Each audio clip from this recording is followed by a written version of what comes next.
Hello friend. तो पहले की वीडियो में हमने A B C D E तक देख लिया था। दो वीडियो मैंने पहले बना रखी है, ठीक है ना। इसमें हम एफ जी और एच कवर कर देंगे, मतलब पहला पार्ट अपना कवर हो जाएगा। एम सी एस 024 दिसंबर 2023 का सॉल्यूशन हम कर रहे हैं, ठीक है। पहला क्वेश्चन इसमें इसका एफ पार्ट कहता है compare structured programming and object oriented programming. अब स्ट्रक्चर्ड प्रोग्रामिंग क्या है? कोई भी आप बिल्डिंग वगैरह कुछ भी बनाते हैं, ठीक है, तो उसमें एक टाइम होता है, ठीक है ना। डेड पीरियड दिया जाता है कि यहाँ तक आप बनाएंगे, ठीक है ना। स्ट्रक्चर्ड प्रोग्रामिंग नाम से देखिए, स्ट्रक्चर्ड प्रोग्रामिंग, ठीक है। जिसमें हमारा जो होता है कि डिफाइन हम करते हैं, जिस तरह इफ़ एल्स से करते हैं, लूप से करते हैं, डू वाइल लूप से। फॉर एग्जांपल आपको अगर एक टेबल प्रिंट करना हो, ठीक है, तो 1 से लेके 10 तक प्रिंट होगा, तो वहीं से 10 से आप उसको दे देंगे कि ठीक है ना, 1 से लेके 10 तक अपना टेबल प्रिंट होना चाहिए, उसके बाद वो रुक जाएगा। तो यहाँ पे कहीं ना कहीं आपने डेड पॉइंटर दिया, तो बस वही है स्ट्रक्चर्ड प्रोग्रामिंग। जिस तरह हम इफ एल्स और वाइल लूप्स यूज़ करते हैं, ठीक है ना। तो जिस तरह हम इसमें पढ़ लेते हैं, डेफिनेशन क्या कर रहा है। Structure programming is a programming paradigm aimed to improving the clarity, quality and development times of software program, making extensive use of subroutine block structure for and while loops. वही बात आ गई जिस तरह for loop, while loop subroutines के लिए। Modularity में programs are divided into smaller modules और फंक्शन। कोई भी है, अभी स्ट्रक्चर है तो पार्ट पार्ट में हम डिवाइड करते हैं। पहले क्या करते हैं, पहले हम कुछ भी है तो उसमें कंडीशन पास करेंगे कि जिस तरह वेरिएबल डिफाइन करेंगे, फिर कंडीशन देंगे कि हाँ यहाँ से यहाँ तक चीज़ होगी, और वो अपना रन होकर प्रिंट हो जाता है। Control structure use sequence selection if else and iteration loop और फॉर कंट्रोल।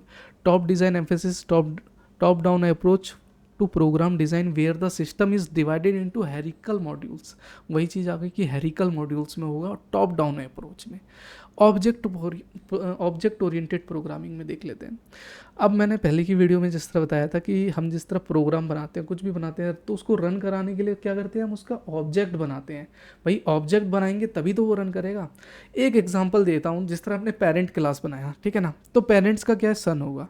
अब सन का बिहेवियर जो है, मतलब पेरेंट्स का बिहेवियर, वो सन कैसे एक्सेस करेगा? सन तभी एक्सेस करेगा जब हम उसका ऑब्जेक्ट बनाएंगे। तो वही है ऑब्जेक्ट ओरिएंटेड प्रोग्रामिंग, ठीक है, जिसका हम ऑब्जेक्ट बनाते हैं। Class and object. Class define the blueprint for object. जिस तरह लेआउट बनाते हैं तो ब्लूप्रिंट एक टेम्पलेट है। Object are instant of object, मतलब इंस्टेंस को ही हम ऑब्जेक्ट कहते हैं। जो अगर इंस्टेंस वर्ड आ रहा है वही ऑब्जेक्ट है अपना, ठीक है। Encapsulation, bundlings of data and methods that operates on data within one unit or class. Encapsulation, mechanism by which one class can inherit properties and methods from another class. Inherit हो रहा है, parents है, फिर parents के बाद सन है, तो क्या हो रहा है, इनहेरिट हो रहा है। तो अगर आपने पहले की वीडियो देखी है तो आपको समझ में आएगा, नहीं तो नहीं समझ में आएगा। अगर आप जावा जानते हैं तब तो फिर आपको तो बताने की ज़रूरत ही नहीं है। बस ये है कि कॉन्सेप्ट तो क्लियर हो रहा है आपका, ठीक है ना। अगर मैं कह रहा हूँ, रिकमेंड कर रहा हूँ, पहले की वीडियो नहीं देखी है तो पहले की वीडियो आप देखिए, क्योंकि ये सारी चीज़ें कहीं ना कहीं उसी से ही लिंक्ड अप है। पॉलीमॉर्फिज्म एक है जिस तरह, तो एक के कहीं डिफरेंट वे हो सकते हैं। ये सारे क्वेश्चन पहले में रिपीटेड हैं, बस ये है कि आपको कॉन्सेप्ट कैच करना है कि क्या है, उसको हम कैसे डिफाइन करके कैसे लिख सकते हैं। Ability to process object differently based on their data type of class. Data type class में क्या है, जिस तरह पेरेंट्स है, पेरेंट्स अपना सॉरी अपने एक एनिमल बनाया, एनिमल के बाद कैट बनाया, कैट के बाद कैट, और उसके बाद फिर डॉग बनाया। मतलब क्या कर रहे हैं, एनिमल का एक क्लास बनाया, और एनिमल का क्लास में हमने क्या दे दिया यहाँ पे, फिर हमने कैट दिया, और कैट के बाद डॉग बनाया, और यहाँ पे मैंने सब में वॉइड स्पीच कर दिया। तो पॉलीमॉर्फिज्म है, मतलब एक का ही डिफरेंट डिफरेंट बिहेवियर हो गया है, ठीक है ना। अगर आपने पहले की वीडियो नहीं देखी है तो मैं रिकमेंड दोबारा कर रहा हूँ कि पहले की वीडियो देखिए, इसीलिए मैं बार बार कह रहा हूँ। Abstraction, hiding complex Java implementation details and showing only the necessary feature of an object, ठीक है ना। हाइडिंग कॉम्प्लेक्स इंप्लीमेंटेशन जिस तरह एब्स्ट्रैक्ट क्लास है, ठीक है ना, हमने कुछ भी बनाया, ठीक है। तो पहला क्वेश्चन तो अपना यहाँ तक क्लियर हो गया कि हमने स्ट्रक्चर प्रोग्रामिंग देख लिया और ऑब्जेक्ट ओरिएंटेड प्रोग्रामिंग देख लिया, ठीक है। अब दूसरे क्वेश्चन पे आते हैं। यहाँ पे फर्स्ट का जी पार्ट क्या कह रहा है, discuss the utility of final and finalize keyword in Java, give example code for each. अब फाइनल क्या है भाई, अब कोई भी चीज़ है तो उसे फाइनल करते हैं आप कि हाँ भैया इतने में डन है, इससे ज़्यादा नहीं है। कहीं भी आप मान लो बाइक राइड कर रहे हैं, ठीक है ना, तो आप एक सेट कर देते कि हाँ मेरी बाइक सॉरी अगर कार चला रहे हैं तो एक सेट कर देते हैं आप कि हाँ भैया 80 पे है तो 80 पे अपना हाईवे पे चलती रहेगी, आपको कुछ ज़रूरत नहीं। तो अपने एक फाइनल कर दिया, सेट लिमिट कर दिया। वही मैंने क्लास के जरिए समझाने की कोशिश करी है कि स्पीड लिमिट मैंने 90 कर दी और यहाँ पे कंस्ट्रक्ट कर दिया और मेथड का नाम मैंने रन लिख दिया यहाँ पे, और स्पीड लिमिट यहाँ पे मैंने कमेंट में दे दिया है। इस पे यहाँ पे सी आउट करके मैंने स्पीड लिमिट, और स्पीड लिमिट 90 प्रिंट होगा। अभी मैं प्रिंट करके भी दिखा दूंगा। तो ये तो मैंने फाइनल का देख लिया कि हमने फाइनल में कैसे करा। जिस तरह फाइनल का मैंने एक ऑब्जेक्ट बनाया, यहाँ पे ऑब्जेक्ट बनाने के लिए हम क्लास का ही नाम देते हैं ऑब्जेक्ट, मतलब कुछ भी लिख सकते हैं आप यहाँ पे। और फिर मैंने ये असाइनमेंट ऑपरेटर का यूज़ किया। न्यू कीवर्ड हम यूज़ करते हैं जब हम किसी भी क्लास का ऑब्जेक्ट बनाते हैं, और यहाँ पे क्लास का ही नाम आएगा। और यहाँ पे फिर मैंने पैरेंथेसिस देके सेमीकोलन से टर्मिनेट कर दिया और ऑब्जेक्ट डॉट रन कर दिया, तो मेरा प्रोग्राम रन हो जाएगा। फाइनलाइज देख लेते हैं। फाइनलाइज एक्चुअली में इतना जान लीजिए कि मतलब जो भी आप कोई भी कंस्ट्रक्ट या कुछ भी कर रहे हैं, तो फाइनल होने के बाद क्या करते हैं, मतलब घर में काम वाम हो गया, आपका घर पूरा तैयार हो गया, तो जो भी फालतू की चीज़ें होती हैं कलेक्ट करते हैं, फेंक देते हैं। तो फाइनलाइज अपना गार्बेज वैल्यू कलेक्ट करने के लिए होता है। सिंपल सिंपल देसी भाषा में अगर मैं आपको बताऊं तो, ठीक है ना, जिसको हम सिस्टम डॉट जी सी से डिनोट करते हैं, ठीक है। तो वही किया, फाइनलाइज की एक मैंने फाइल बना दी, ठीक है ना, उसका ऑब्जेक्ट न्यू बनाया, और यहाँ पे मैंने ओबीजे ऑब्जेक्ट हैश कोड कर दिया। तो हैश कोड मेरा यहाँ पे आप देखेंगे तो ये different different garbage value collect करेगा मेरा, अगर बार बार रन करूँगा। थ्योरी में देख लेते हैं। Finalize is the method of object class. This method is called just before an object is garbage collected. Finalize method overrides to dispose system resources, perform clean up activity and minimise memory leaks. जो भी है, ठीक है ना, कि आपकी memory जिस तरह मान लो ज़्यादा ऑक्यूपाई वगैरह कर रही है तो वो आपकी मेमोरी कम लेगी। भाई सिंपल सा एक एग्जांपल दीजिए, आप किसी को भी एक ऐप बना के दीजिएगा, तो सपोज दैट आप देखिए कि कैसा 10 MB का ऐप कैसा लगेगा और 100 MB का ऐप कैसा लगेगा, क्योंकि 10 MB का कहीं ना कहीं कस्टमाइज हो रखा है और उसमें गार्बेज वैल्यू जितनी भी है कनेक्ट करके सबके मेमोरी लीक में मतलब क्लीन अप कर दिया है। तो यही सब चीज़ें हैं कि जो हमें पता रहनी चाहिए, तभी हम एक अच्छा सॉफ्टवेयर बना पाएंगे। अब आ जाते हैं प्रोग्राम के जरिए। जिस तरह यहाँ पे इंट क्लास मैंने फाइल एन का बनाया ना,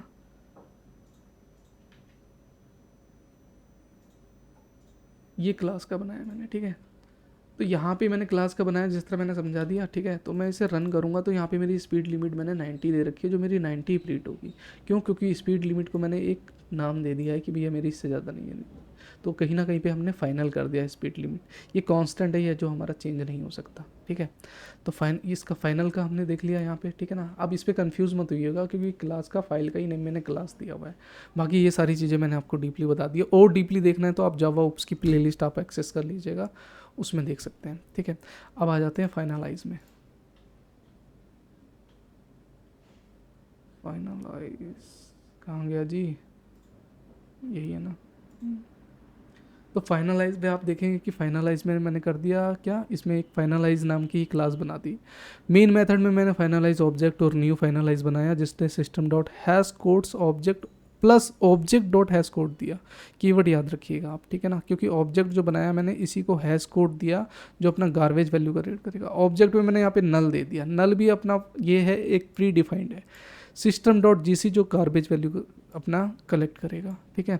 system dot M and garbage collection कर दिया। ओवरराइड में मैंने क्या करा कि यहाँ पे फाइनलाइज। अब देखिए ओवरराइड वाला कॉन्सेप्ट आ गया ना कि ओवरलोडिंग क्या होता है, ओवरराइडिंग क्या होता है। तो फाइनलाइज यहाँ पे सिस्टम डॉट आउट पे फाइनलाइज मेथड कॉल्ड में अगर मैं इसको रन करूँगा तो यहाँ पे मेरी डिफरेंट वैल्यू आएगी गार्बेज की, ठीक है, जो मैंने आपको पीपीटी में शो किया हुआ था F13।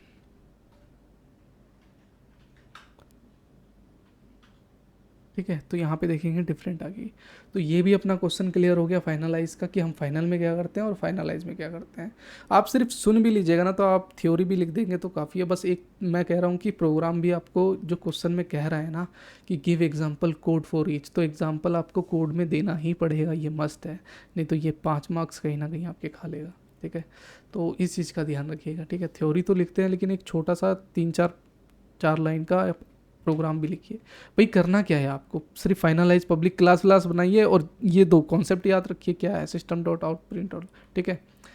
नेक्स्ट क्वेश्चन देख लेते हैं। यहाँ पे 1 का एच कह रहा है how does datagram socket differ from stream socket. अब यार ये डाटाग्राम क्या है, डाटाग्राम मतलब ये देखिए, ये जो मैंने एक चार्ट बनाया है यूज़र डाटाग्राम प्रोटोकॉल, ये इंडिपेंडेंट है। मतलब समझ लीजिए इसका हाथ पैर कुछ भी नहीं है। ये बाय डिफ़ॉल्ट जो है they do not establish A president connection between the client and server, कोई कनेक्शन नहीं है ये बीच में, ये इंडिपेंडेंटली सेट करता है। इसकी कोई गारंटी नहीं है कि डाटा जाएगा या नहीं जाएगा, लीक होगा या क्या नहीं होगा, लेकिन फास्टर होता है ट्रांसफर कंट्रोल प्रोटोकॉल से, ठीक है ना। ये पूरा क्वेश्चन आपका थ्योरी बेस है, आप इसे याद ही कर लीजिए, मैं कहूँ तो इतना, ठीक है ना। अगर माइंड में भी रखेंगे तो ठीक है। हालांकि दिसंबर 2023 का है तो रिपीटेड होते रहते हैं, लेकिन कहीं ना कहीं आपसे अगर पूछ लेगा तो आपके को तो आना तो चाहिए ना, ठीक है ना। नहीं तो वाइवा बेस हो गया, कुछ भी हो गया। तो यहाँ पे ये मेमोरी अपना जो है कहीं पे भी लीकेज हो जाता है, इसकी कोई कन्फर्मेशन नहीं आती है। वहीं ट्रांसपोर्ट में ये होता है कि उसके थोड़ा स्लो होता है ट्रांसमिशन कंट्रोल प्रोटोकॉल में, और जिसका एक connection still maintain the UT communication and, ठीक है ना, रिलायबल होता है, एनसीओ डाटा इज रिलायबल, आपका पहुंचेगा नहीं होगा तो वो आपको कंफर्मेशन है। If packet are lost they are retransmitted, दोबारा भेजेगा वो। Order ensure that arrives in the same order in which it was in, जो डाटा आप जिस कंडीशन में भेज रहे हो उस कंडीशन में होगा, लेकिन पैकेट में डिवाइड करेगा और पैकेट वाइज डिलीवर होगा। Flow control manage rates of data transmitter to avoid congestion, ठीक है। तो इतना हमने पहला पार्ट तो कंप्लीट कर लिया अपना, ABCDEFGH तक कंप्लीट कर लिया। नेक्स्ट पार्ट में हम 2 का डिस्कस कर लेंगे, वो भी काफ़ी इंटरेस्टिंग है, ठीक है ना। तो ये मैं आपको नेक्स्ट वीडियो में बताऊंगा, क्योंकि वीडियो बहुत ज़्यादा लंबी हो जाएगी, ठीक है ना फ्रेंड। तो मिलते हैं एक ऐसी नई इंटरेस्टिंग वीडियो के साथ में। अच्छा लगा तो लाइक करिएगा, कमेंट करिएगा, फ्रेंड के साथ शेयर जरूर करिएगा, और चैनल पे नहीं है तो सब्सक्राइब करिएगा। जावा ओप्स की प्लेलिस्ट सिर्फ आपके लिए बना रखी है, छोटा छोटा कॉन्सेप्ट मैंने क्लियर किया हुआ है, ठीक है फ्रेंड। Thank you.